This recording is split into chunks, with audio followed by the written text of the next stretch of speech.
Aku sangat dicintai suamiku. Tapi aku memilih berselingkuh darinya hingga hal tak kuduga terjadi. Namaku Nisa. Aku adalah seorang wanita berusia 32 tahun. Istri dari Aditya, seorang pengusaha muda yang sukses dan terkenal di Jakarta. Kehidupanku, setidaknya di mata orang lain, tampak sempurna. Kami tinggal di sebuah apartemen mewah di kawasan SCBD, memiliki mobil premium, serta segala fasilitas yang bisa didambakan oleh pasangan manapun. Tapi tahukah kamu, di balik semua itu, ada sesuatu yang kosong dalam diriku. Sesuatu yang sulit untuk kujelaskan, bahkan kepada diriku sendiri. Aditya adalah suamiku, seseorang yang selalu aku anggap sebagai pria idaman. Dia tampan, cerdas, dan sangat mencintaiku. Setiap pagi, dia akan memastikan sarapan sudah siap di meja sebelum dia pergi ke kantor. Dia selalu mengingat ulang tahunku, memberikan hadiah-hadiah romantis yang tidak pernah gagal membuatku tersenyum. Bahkan ketika kami bertengkar, dia selalu menjadi pihak pertama yang meminta maaf, meskipun kesalahannya hampir tidak ada. Namun, entah kenapa, semuanya mulai terasa datar, seperti air yang mengalir tanpa riak. Tanpa gairah. Aku memandangi pantulan wajahku di cermin rias pagi ini. Makeup tipis menutupi lingkaran hitam di bawah mataku, sementara lipstik merah mencoba memberikan ilusi energi yang sebenarnya tidak kurasakan. "Kamu cantik," kata Aditya saat dia lewat di belakangku, menyentuh pundakku dengan lembut sebelum mengambil kunci mobilnya.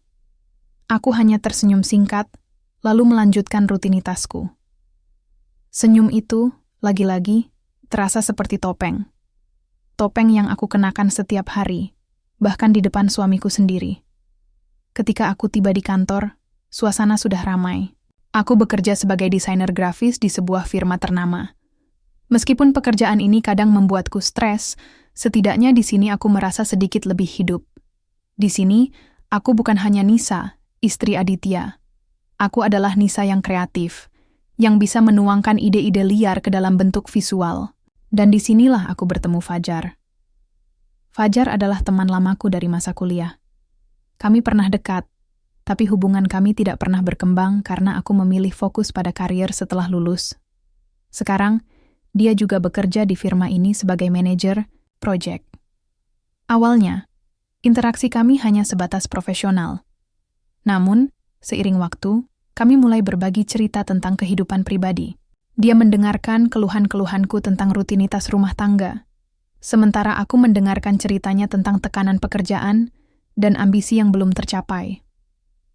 Entah bagaimana, percakapan-percakapan itu membuatku merasa lebih lega, lebih nyata, dibandingkan ketika aku berbicara dengan Aditya. Hari ini, Fajar menghampiriku dengan senyum hangat. "Hei, gimana kerjaanmu?" tanyanya sambil duduk di kursi di samping mejaku. Ada sesuatu dalam caranya berbicara yang membuatku merasa nyaman, seolah-olah dia benar-benar peduli. Berbeda dengan Aditya, yang seringkali terlalu sibuk untuk mendengarkan sepenuhnya. "Masih sama saja," jawabku, mencoba terdengar ringan. Tapi aku senang bisa fokus pada sesuatu yang bermakna, setidaknya untuk beberapa jam. Dia mengangguk, matanya memperhatikanku dengan intens. "Kamu terlihat lelah, Nisa. Apa semuanya baik-baik saja?" Aku tertegun. Pertanyaan itu sederhana, tapi langsung menusuk ke jantung masalah. "Entahlah," gumamku pelan. "Aku hanya merasa ada sesuatu yang hilang." Fajar tidak langsung menjawab. Dia hanya menatapku, seakan-akan mencoba membaca apa yang tidak kukatakan. "Mungkin kamu butuh sesuatu yang baru," katanya akhirnya. "Sesuatu yang bisa membuatmu merasa hidup lagi." Kata-katanya bergema di kepalaku sepanjang hari. Sesuatu yang baru. Apakah itu artinya aku harus keluar dari zona nyaman ini? Ataukah ini pertanda bahwa ada sesuatu yang lebih besar yang ingin aku capai? Malam itu, saat Aditya pulang kerja, aku berusaha bersikap biasa. Kami makan malam bersama, berbincang tentang hal-hal sepele seperti cuaca atau rencana liburan akhir tahun. Tapi pikiranku terus melayang ke percakapan dengan Fajar tadi siang. Ada sesuatu dalam cara dia berbicara yang membuatku penasaran, seolah-olah dia menawarkan pintu menuju dunia yang lebih berwarna. Setelah Aditya tidur, aku diam-diam membuka ponselku dan memeriksa pesan dari Fajar. Dia hanya mengirimkan satu baris. "Jika kamu butuh tempat untuk bicara, aku di sini." Kalimat itu terasa begitu ringan, namun membawa beban yang tak terperi. Apakah ini awal dari sesuatu yang salah? Ataukah ini kesempatan untuk menemukan kembali diriku sendiri? Aku tidak tahu jawabannya. Yang aku tahu, ada sesuatu yang mulai bergeser dalam hatiku. Sesuatu yang membuatku merasa hidup, meskipun itu juga membawa rasa bersalah yang tak terucapkan. Minggu-minggu berikutnya, interaksiku dengan Fajar semakin intens. Kami mulai sering makan siang bersama, berlama-lama di ruang meeting yang kosong setelah jam kerja, bahkan sekadar ngobrol di WhatsApp sampai larut malam. Aku tahu ini salah. Aku tahu aku seharusnya tidak melakukan ini. Tapi rasanya, setiap detik yang aku habiskan bersamanya adalah napas segar yang tidak bisa kudapatkan dari Aditya. Pada suatu sore, setelah rapat yang melelahkan, Fajar mengajakku minum kopi di sebuah kedai kecil di dekat kantor. Suasana di sana tenang, dengan lampu kuning redup yang memberikan kesan intim. Saat kami duduk berhadapan, dia menatapku dengan ekspresi serius. "Nisa, aku tahu ini mungkin terlalu cepat," katanya pelan. "Tapi aku merasa ada sesuatu antara kita. Sesuatu yang lebih dari sekadar pertemanan." Aku menunduk, jantungku berdebar kencang. Aku ingin mengatakan bahwa dia salah, bahwa aku bahagia dengan Aditya, bahwa aku tidak boleh merasa seperti ini. Tapi kata-kata itu macet di tenggorokanku. Yang keluar hanyalah bisikan pelan. Aku juga merasakannya. Malam itu saat aku pulang ke rumah, aku menatap Aditya yang sedang tertidur di sampingku. Wajahnya tampak damai, tanpa beban. Aku tahu dia mencintaiku dengan sepenuh hati. Tapi kenapa, di tengah semua cintanya, aku masih merasa kosong? Kenapa, di tengah semua kesempurnaan ini, aku justru mencari sesuatu yang lain? Aku tidak tahu apa yang akan terjadi besok. Yang aku tahu, pintu menuju dunia baru sudah terbuka. Dan aku tidak yakin apakah aku cukup kuat untuk menutupnya lagi. Minggu-minggu terakhir ini adalah campuran antara kebahagiaan singkat dan rasa bersalah yang menghantui. Hubunganku dengan Fajar semakin intens, meskipun kami masih berusaha menjaga jarak agar tidak terlalu mencolok di kantor. Kami mulai sering bertemu di luar jam kerja, di kedai kopi yang sama, di taman kota yang sepi, atau bahkan sekadar berjalan-jalan sore di pinggir sungai. Setiap momen bersamanya terasa begitu nyata, seperti napas segar yang baru pertama kali aku rasakan setelah bertahun-tahun hidup dalam rutinitas yang membosankan. Namun, ada satu hal yang tak pernah bisa kulupakan. Aditya. Suamiku itu tetap menjadi pusat dari kehidupanku, meskipun aku semakin jarang merasa terhubung dengannya. Dia masih memperlakukanku dengan cinta dan kasih sayang yang sama seperti biasanya. Setiap pagi, dia akan menyiapkan sarapan untukku. Setiap malam, dia akan memelukku erat saat tidur. Tapi entah kenapa, sentuhan-sentuhannya mulai terasa dingin. Seperti ada jarak yang tak bisa kujangkau, meskipun tubuh kami begitu dekat. Aku tahu aku salah. Aku tahu apa yang aku lakukan dengan Fajar adalah pengkhianatan terhadap cinta dan kepercayaan Aditya. Tapi bagaimana mungkin aku bisa berhenti? Fajar memberiku sesuatu yang tidak bisa kudapatkan dari Aditya, rasa penasaran, gairah, dan kebebasan untuk menjadi diriku sendiri tanpa harus khawatir tentang ekspektasi orang lain. Di sisi lain, aku juga takut. Takut jika suatu hari Aditya mengetahui semua ini. Takut jika hubungan kami hancur karena keegoisanku. Suatu pagi, saat aku sedang menyikat gigi di depan cermin, ponselku berdering. Itu adalah pesan dari Bu Sari, ibuku. "Nisa, kapan kamu dan Aditya mau mengadakan acara keluarga?" "Lagi?" katanya langsung tanpa basa-basi. Teman-teman ibu selalu bertanya, "Kenapa kalian jarang terlihat bersama akhir-akhir ini?" Aku menghela napas panjang. Inilah salah satu alasan mengapa aku merasa tertekan dalam pernikahanku. Ibuku selalu ingin segalanya tampak sempurna. Baginya, Pernikahan bukan hanya tentang dua orang yang saling mencintai, tetapi juga tentang citra, keluarga di mata masyarakat. Dia selalu membandingkan kehidupanku dengan pasangan-pasangan lain. Bagaimana mereka sering mengadakan pesta mewah, liburan ke luar negeri, atau bahkan sekadar memamerkan foto-foto romantis di media sosial. Ibu, kami baik-baik saja. Jawabku pelan, mencoba menenangkan dirinya. Hanya saja, kami sedang sibuk dengan pekerjaan. Tapi kamu harus lebih perhatian pada Aditya, desaknya. Kamu tahu, banyak wanita di luar sana yang iri dengan posisimu. Jangan sampai kamu kehilangan dia karena kurangnya perhatian. Kalimat terakhir itu membuat dadaku sesak. Aku tahu ibuku tidak bermaksud buruk, tapi kata-katanya seperti pisau yang menusuk lebih dalam. Apakah dia benar? Apakah aku kehilangan Aditya karena kurangnya perhatian?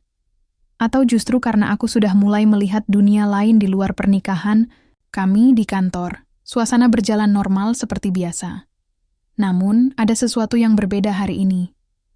Raka, sahabat Aditya, tiba-tiba mendekatiku setelah rapat pagi. "Nisa, ada waktu sebentar?" Tanyanya dengan nada sopan namun serius. Aku mengangguk, meskipun hatiku agak waspada. Raka adalah salah satu orang yang sangat dekat dengan Aditya. Kami tidak terlalu sering berbicara, jadi kedatangannya kali ini pasti ada maksud tertentu. "Nisa, aku cuma mau bertanya sesuatu," katanya pelan, matanya memperhatikanku dengan intens. "Apa kamu baik-baik saja akhir-akhir ini? Aditya bilang kamu kelihatan beda." Aku terkejut. Jadi Aditya sudah mulai menyadari ada sesuatu yang aneh. Aku berusaha tersenyum santai. "Aku baik-baik saja kok.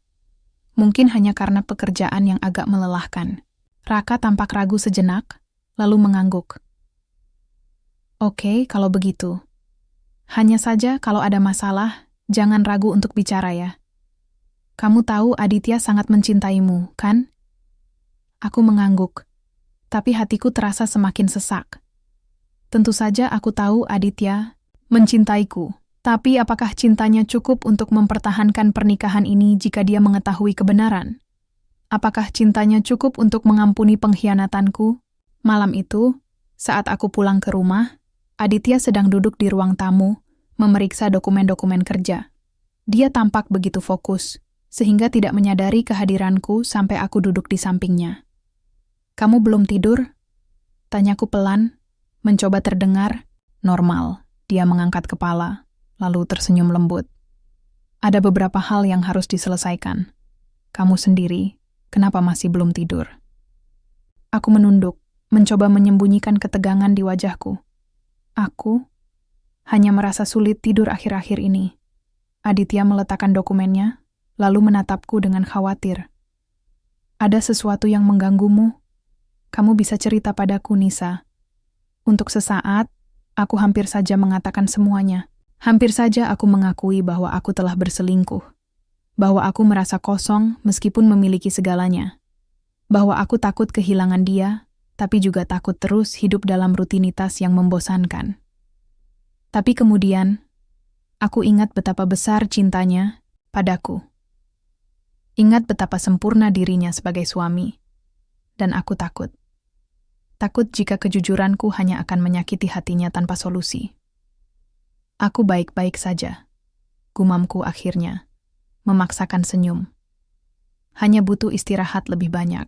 Aditya mengangguk, meskipun aku tahu dia tidak sepenuhnya percaya. "Oke, kalau begitu, istirahatlah yang cukup, ya. Aku akan menyelesaikan ini sebentar lagi." Saat dia kembali fokus pada dokumennya, aku menatapnya diam-diam. Wajahnya tampak tenang, tanpa beban. Aku tahu dia mencintaiku, tapi kenapa aku tidak bisa merasakan hal yang sama? Kenapa, di tengah semua kesempurnaan ini, aku justru mencari sesuatu yang lain? Keesokan harinya, saat aku sedang mengerjakan proyek di kantor, Fajar datang menghampiriku. "Hei, kamu ada waktu makan siang bareng?" Tanyanya sambil tersenyum. Aku ragu sejenak.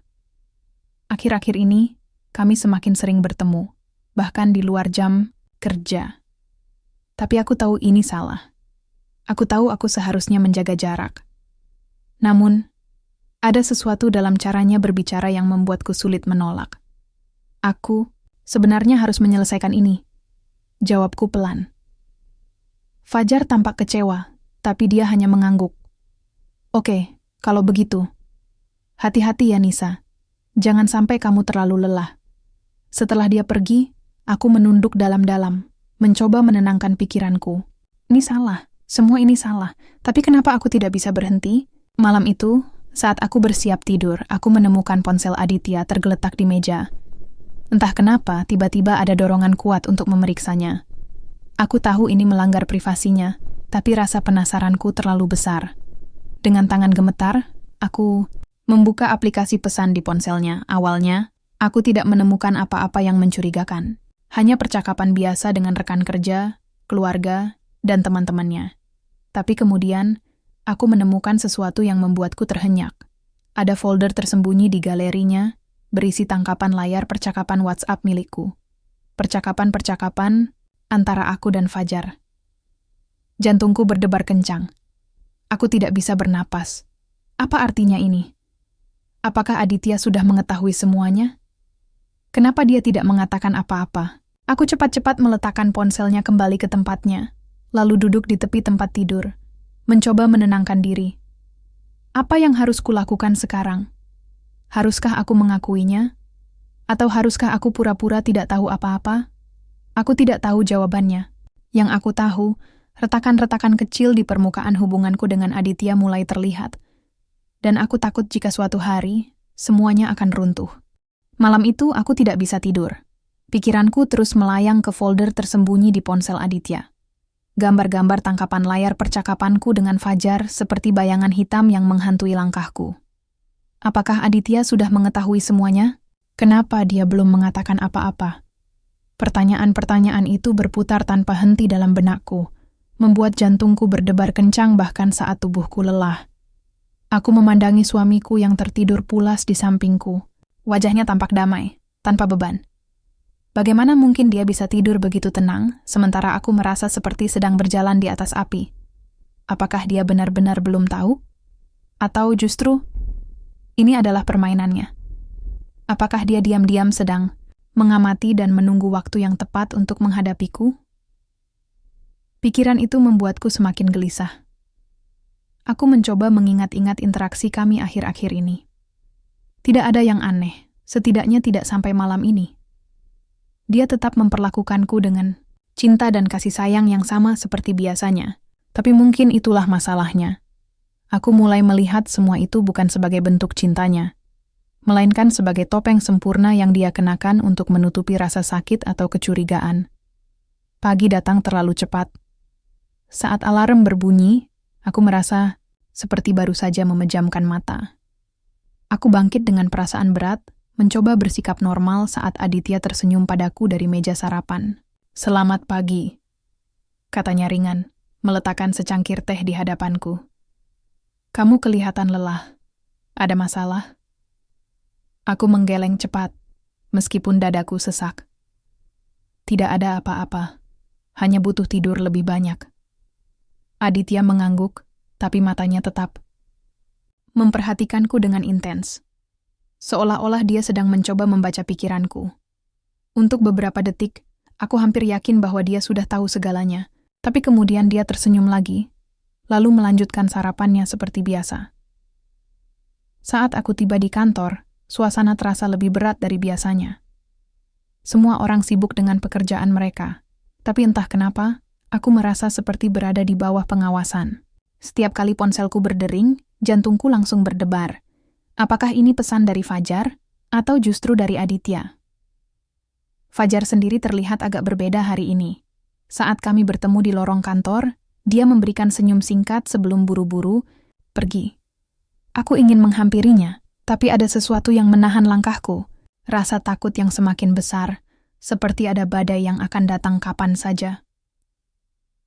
Sore harinya, saat aku sedang mengerjakan proyek desain, Pak Arman, pemilik perusahaan tempat kami bekerja, memanggilku ke ruangannya. Aku sedikit terkejut karena biasanya dia hanya berbicara dengan manajer proyek atau kepala departemen. Namun kali ini, dia menyebut namaku secara spesifik. "Nisa, silakan masuk," katanya ramah saat aku mengetuk pintu.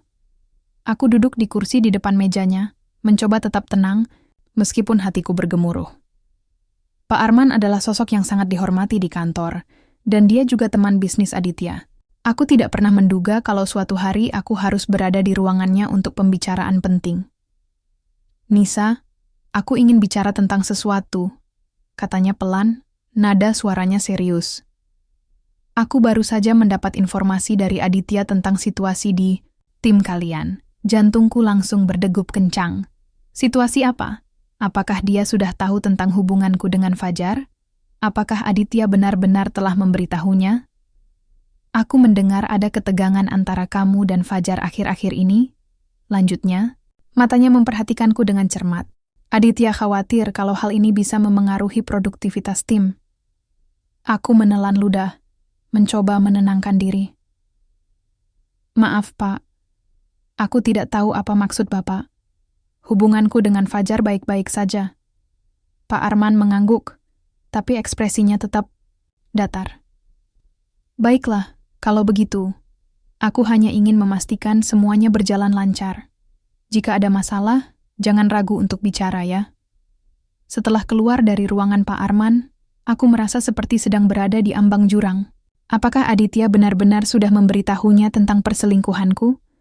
Atau apakah ini hanya cara halus untuk mengingatkanku agar lebih berhati-hati? Malam itu, saat aku pulang ke rumah, Aditya sedang duduk di sofa, memegang secangkir kopi. Dia tampak santai, tapi ada sesuatu dalam caranya menatapku yang membuatku gugup. "Ada yang ingin kita bicarakan?" tanyanya pelan. Suaranya terdengar dingin, meskipun wajahnya tersenyum.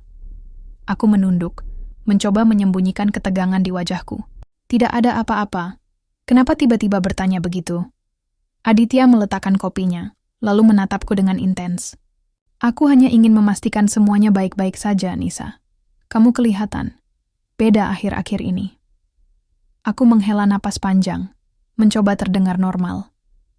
"Aku hanya sedikit lelah, mungkin karena pekerjaan." Dia mengangguk, tapi tatapannya tidak berubah. "Kalau begitu, istirahatlah yang cukup. Aku tidak mau kamu terlalu stres." Setelah itu, dia kembali fokus pada laptopnya, meninggalkanku dengan perasaan cemas yang semakin besar. Apakah dia sedang menguji kesabaranku? Atau justru dia sedang menunggu momen yang tepat untuk mengonfrontasiku? Di tengah malam, saat Aditya tertidur, aku diam-diam membuka ponselku dan memeriksa pesan dari Fajar. Dia mengirimkan satu baris. "Aku khawatir tentangmu. Apa kita masih bisa bertemu besok?" Aku menatap layar itu lama. Jantungku berdebar kencang. Seharusnya aku menjaga jarak sekarang. Seharusnya aku berhenti sebelum semuanya terlambat. Tapi aku tidak bisa. Ada sesuatu dalam kata-katanya yang membuatku merasa nyaman, meskipun aku tahu ini salah. Akhirnya, aku membalas pesannya dengan singkat.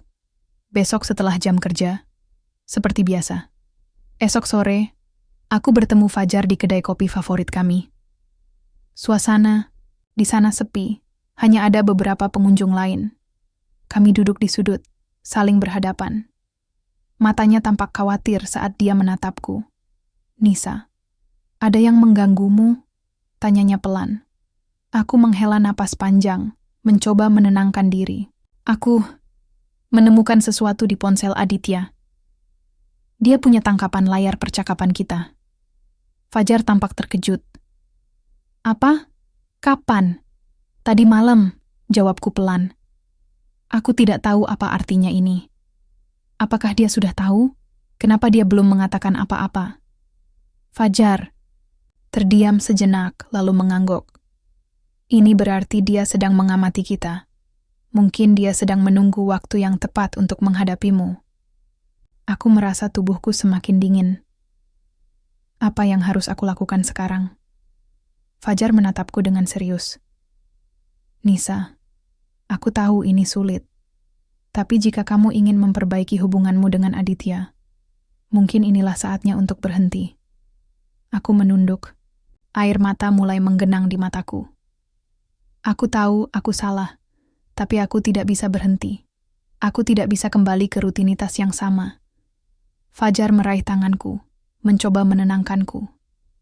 Kita harus berhati-hati. Jika Aditya benar-benar tahu, ini bisa berakhir buruk bagi kita berdua. Aku mengangguk, meskipun hatiku dipenuhi rasa bersalah.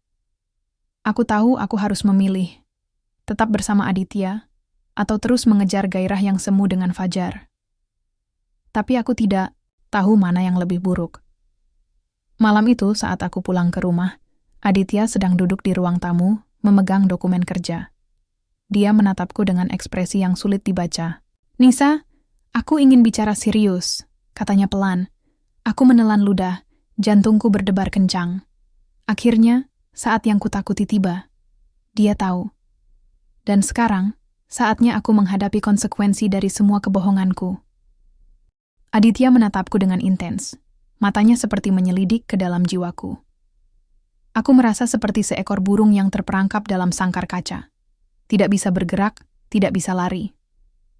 Semua yang telah aku coba sembunyikan selama ini tiba-tiba terasa begitu rapuh, seolah-olah hanya butuh satu kata dari Aditya untuk menghancurkan semuanya. "Nisa," katanya pelan, suaranya dingin namun terkendali. "Kita perlu bicara serius." Aku duduk di kursi di depannya, mencoba tetap tenang meskipun hatiku bergemuruh. "Tentang apa?" tanyaku, berusaha terdengar santai, meskipun suaraku sedikit gemetar. Dia meletakkan dokumen kerjanya, lalu mencondongkan tubuhnya ke arahku. "Kamu tahu persis tentang apa. Jangan pura-pura tidak tahu lagi." Aku menunduk, jantungku berdebar semakin cepat. Apakah dia benar-benar akan mengatakan semuanya? Apakah ini akhir dari segalanya? Baiklah. Gumamku akhirnya, mencoba menenangkan diri. "Katakan saja, Adit." Dia diam sejenak, seolah-olah memilih-milih kata-kata yang tepat. "Aku sudah tahu tentangmu dan Fajar," katanya pelan, tapi setiap kata itu seperti pukulan keras yang menghantam dadaku. Aku tidak bisa berkata apa-apa. Mulutku terbuka, tapi tidak ada suara yang keluar. Ternyata semua yang aku takutkan selama ini benar adanya. Dia tahu. Dan sekarang, tidak ada lagi tempat untuk bersembunyi. Aditya mengambil napas panjang, lalu melanjutkan. "Aku tidak bodoh, Nisa. Aku tahu kamu sering menerima telepon darinya saat aku tidak ada. Aku tahu kamu sering pulang lebih larut dari biasanya. Dan aku juga tahu tentang pesan-pesan kalian." Aku menelan ludah, merasa tubuhku semakin dingin. Bagaimana kamu bisa tahu?" Dia tersenyum sinis, sesuatu yang jarang kulihat dari wajahnya yang biasanya lembut. "Aku punya cara-cara sendiri. Aku tidak ingin membahas teknisnya. Yang penting adalah, kenapa kamu melakukan ini?" Aku menunduk. Air mata mulai menggenang di mataku. Bagaimana aku bisa menjelaskan sesuatu yang bahkan tidak bisa kupahami sendiri? Aku tidak tahu, Adit. Aku hanya merasa kosong, seperti ada sesuatu yang hilang dalam pernikahan kita. Aditya tampak terkejut mendengar pengakuanku. "Kosong? Kamu merasa kosong? Apakah aku tidak cukup mencintaimu? Apakah aku tidak cukup memperhatikanmu?" "Tidak, bukan itu." Balasku cepat, suaraku mulai bergetar. "Kamu selalu mencintaiku. Kamu selalu melakukan segalanya untukku. Tapi semuanya terasa datar, seperti rutinitas yang tidak pernah berubah.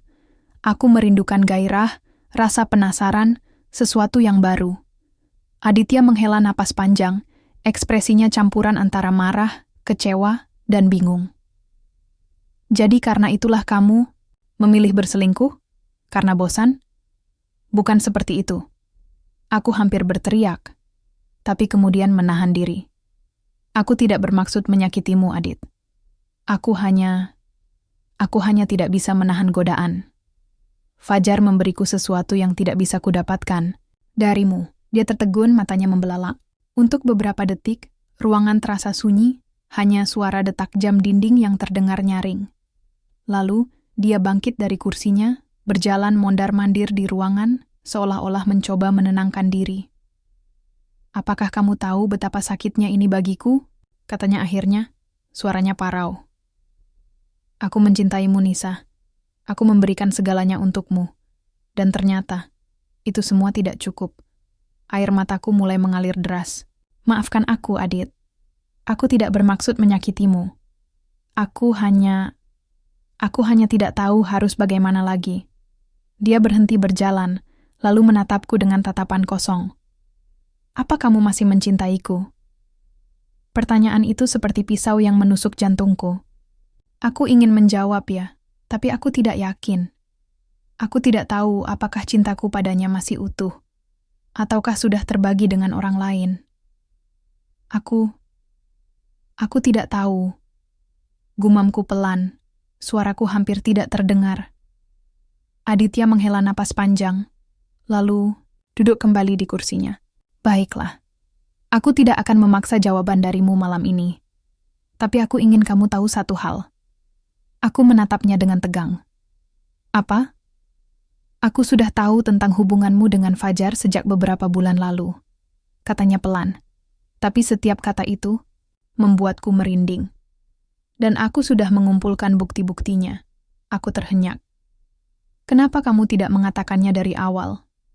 Karena aku ingin melihat sampai sejauh mana kamu akan melangkah, jawabnya dingin. Aku ingin tahu apakah kamu benar-benar mencintai aku, ataukah hanya memanfaatkan cintaku untuk melarikan diri dari masalahmu. Aku tidak bisa berkata apa-apa. Hatiku terasa hancur. Semua yang telah aku lakukan ternyata sudah diketahui oleh Aditya. Dan dia hanya diam-diam mengamati tanpa berbuat apa-apa. Esok harinya, suasana di rumah terasa begitu berat. Aditya tetap bersikap normal, tapi aku tahu dia sedang merencanakan sesuatu. Saat aku sedang bersiap-siap ke kantor, dia tiba-tiba menghampiriku. Nisa, malam ini ada acara amal yang harus kita hadiri, katanya singkat. Pastikan kamu siap. Aku mengangguk, meskipun hatiku dipenuhi ketakutan. Apakah ini bagian dari rencananya? Apakah dia berniat menghadapkan aku dengan Fajar di depan umum? Saat malam tiba, kami berangkat ke acara amal yang diorganisir oleh salah satu klien Aditya. Acara ini dihadiri oleh banyak tokoh penting, termasuk Pak Arman dan para kolega bisnis Aditya. Fajar juga ada di sana, berdiri di sudut ruangan bersama tim proyeknya. Saat aku melihatnya, jantungku langsung berdebar kencang. Aditya tampak tenang, tapi ada sesuatu dalam caranya berbicara yang membuatku merasa seperti sedang diuji. Dia sengaja memperkenalkanku pada orang-orang yang tidak pernah kukenal sebelumnya, memastikan bahwa semua orang melihatku sebagai istri yang sempurna. Di tengah acara, Aditya tiba-tiba menghampiri Fajar dan mulai berbicara dengannya. Aku tidak bisa mendengar percakapan mereka, tapi aku bisa melihat ekspresi Fajar yang mulai tegang. Setelah beberapa menit, Aditya kembali ke sisiku, sementara Fajar tampak gelisah. Nisa, kata Aditya pelan, kamu tahu apa yang aku lakukan tadi? Aku menggeleng, jantungku berdebar kencang. Apa? Aku memberitahu Pak Arman tentang integritas moral Fajar, katanya dengan senyum dingin.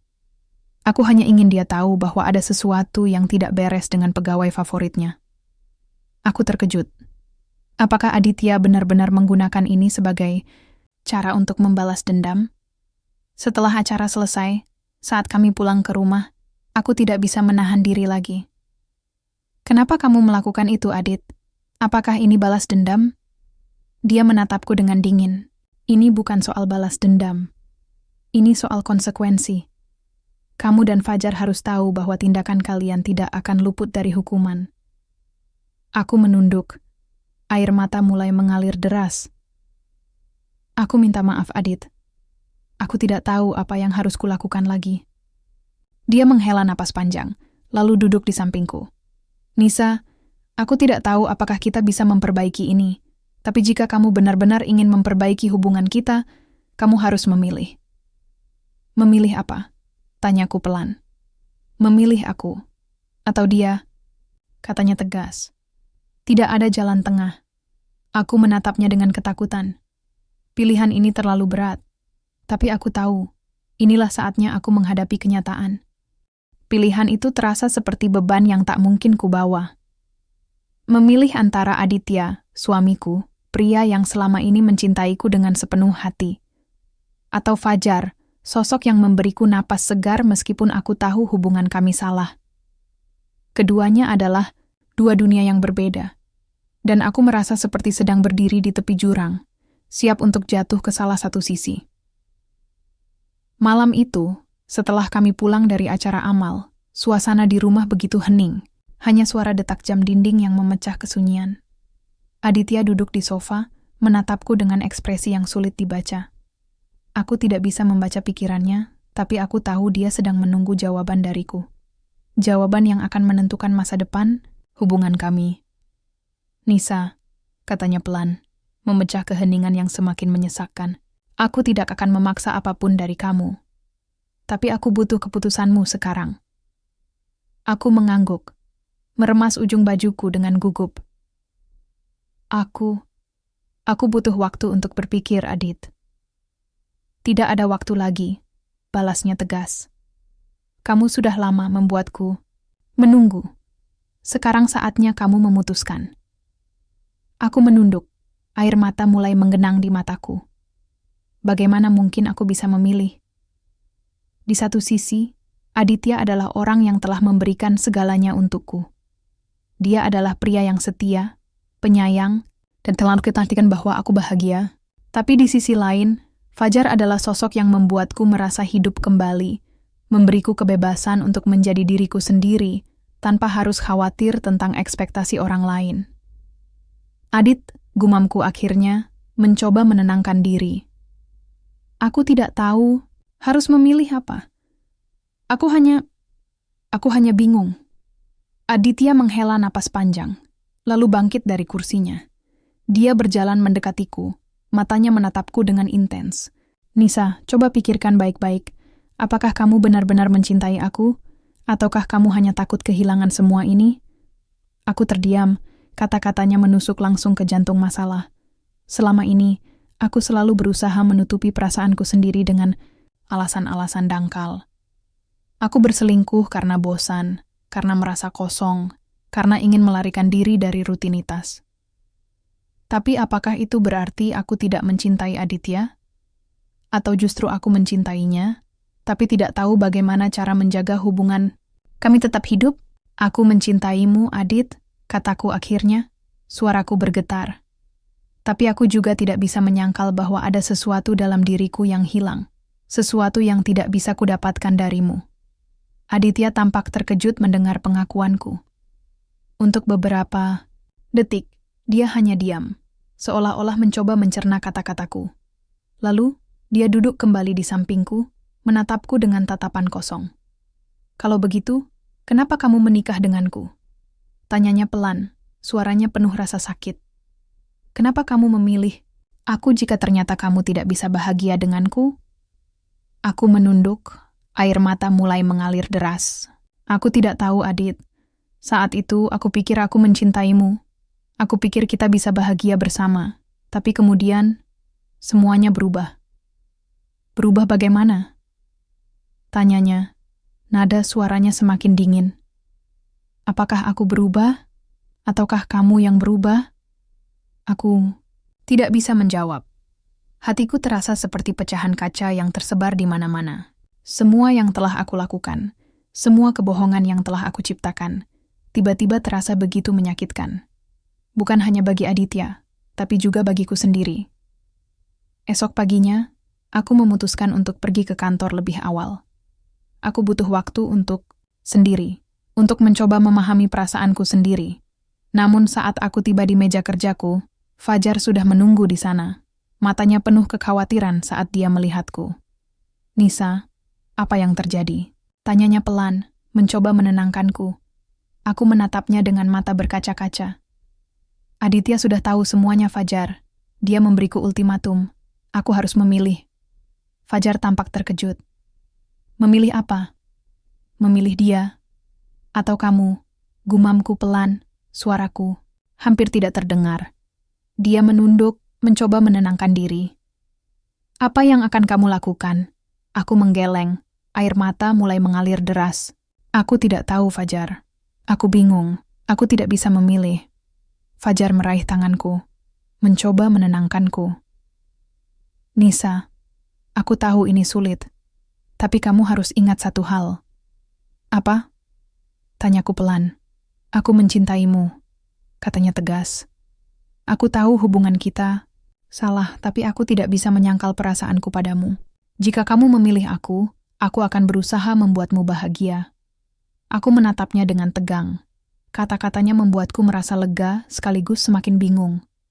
Bagaimana mungkin aku bisa memilih antara dua pria yang sama-sama mencintaiku, tapi dengan cara yang berbeda?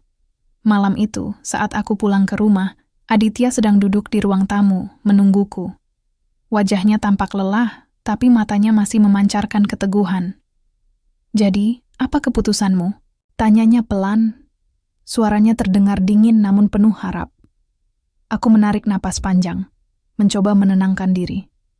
Adit, aku memilihmu. Matanya membelalak, seolah-olah tidak percaya dengan kata-kataku. Benarkah? Aku mengangguk. Air mata mulai mengalir deras. Aku memilihmu karena aku tahu kamu adalah orang yang benar-benar mencintaiku. Hubunganku dengan Fajar itu salah. Aku hanya mencari pelarian dari masalahku, tapi aku tidak bisa terus melarikan diri. Aditya menatapku dengan intens, lalu perlahan-lahan dia meraih tanganku. Terima kasih, Nisa. Aku tahu ini tidak mudah bagimu. Tapi aku juga ingin kamu tahu satu hal. Apa? Tanyaku pelan. Aku tidak akan memaafkanmu begitu saja, katanya tegas. Jika kamu benar-benar ingin memperbaiki hubungan kita, kamu harus berusaha keras. Ini bukan soal pilihan, tapi soal komitmen. Aku mengangguk, hatiku dipenuhi rasa bersalah sekaligus harapan. Aku siap, Adit. Aku akan berusaha sekuat tenaga untuk memperbaiki hubungan kita. Aditya tersenyum tipis, lalu menarik napas panjang. Baiklah, mulai besok kita akan bicara serius tentang langkah-langkah yang harus kita ambil. Kamu siap? Aku mengangguk, mencoba menenangkan diri. Aku siap. Minggu-minggu berikutnya adalah perjalanan yang tidak mudah, tapi juga penuh pelajaran. Setelah keputusan besar itu, memilih Aditya dan memutuskan hubungan dengan Fajar, aku mulai menyadari bahwa cinta bukan hanya tentang gairah atau rasa penasaran. Cinta adalah tentang komitmen, pengertian, dan upaya untuk terus memperbaiki diri sendiri demi menjaga hubungan tetap hidup.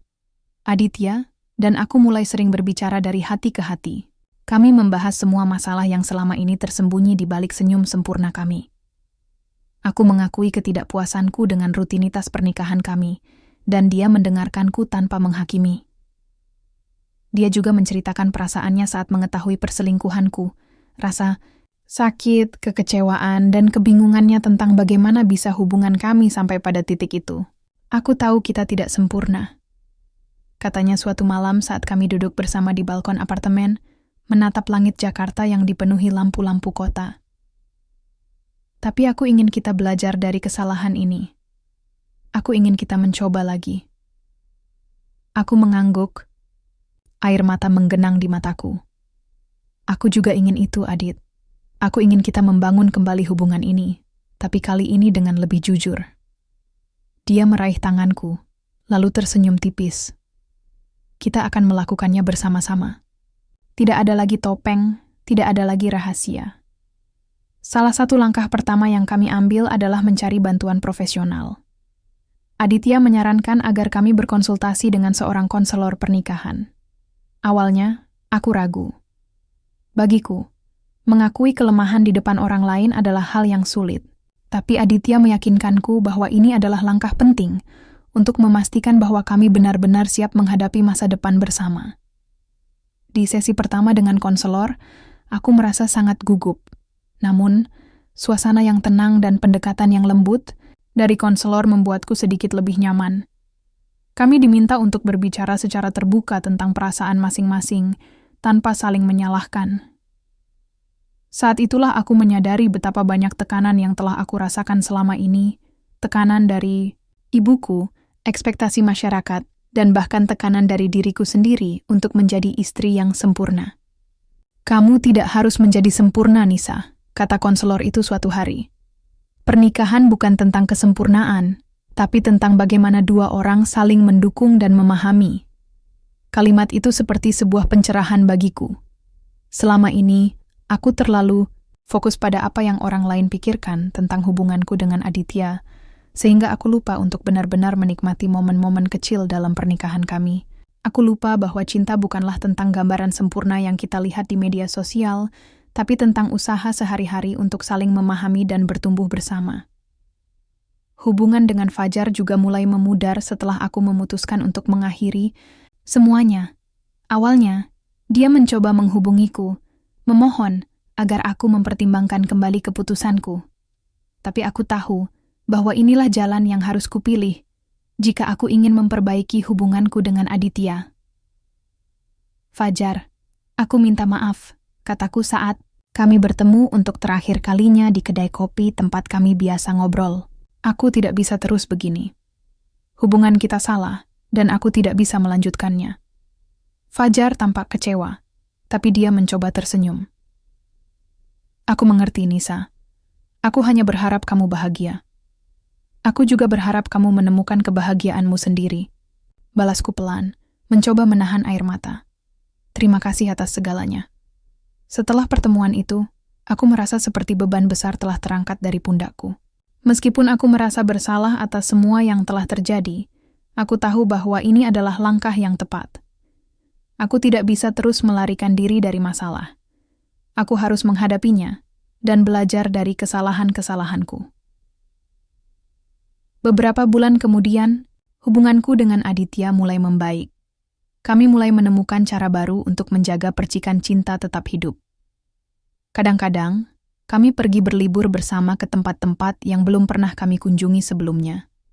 Kadang-kadang, kami hanya duduk di rumah, menonton film favorit sambil berbagi cerita-cerita kecil tentang hari-hari kami. Yang paling penting, kami mulai belajar untuk benar-benar hadir satu sama lain, tanpa gangguan ponsel, tanpa ekspektasi yang terlalu tinggi, tanpa topeng-topeng palsu. Suatu sore, saat kami duduk di pantai Ancol, menikmati angin laut yang sejuk, Aditya tiba-tiba menggenggam tanganku erat. "Nisa," katanya pelan, matanya menatapku dengan penuh cinta. "Terima kasih sudah memberi kita kesempatan kedua." Aku tersenyum, lalu meremas tangannya balik. "Aku juga berterima kasih, Adit. Terima kasih sudah tetap mencintaiku meskipun aku pernah melakukan kesalahan besar." Dia tersenyum tipis, lalu menarik napas panjang. "Kita tidak akan pernah sempurna, Nisa. Tapi selama kita berusaha untuk terus memperbaiki diri, aku yakin kita bisa melewati apapun." Aku mengangguk, hatiku dipenuhi dengan harapan yang baru. "Aku setuju. Kita pernah akan melakukannya bersama-sama." Malam itu, saat kami pulang ke rumah, aku memandangi wajah Aditya yang tampak lebih damai dari sebelumnya. Aku menyadari bahwa cinta bukanlah tentang mencari sesuatu yang baru atau sempurna.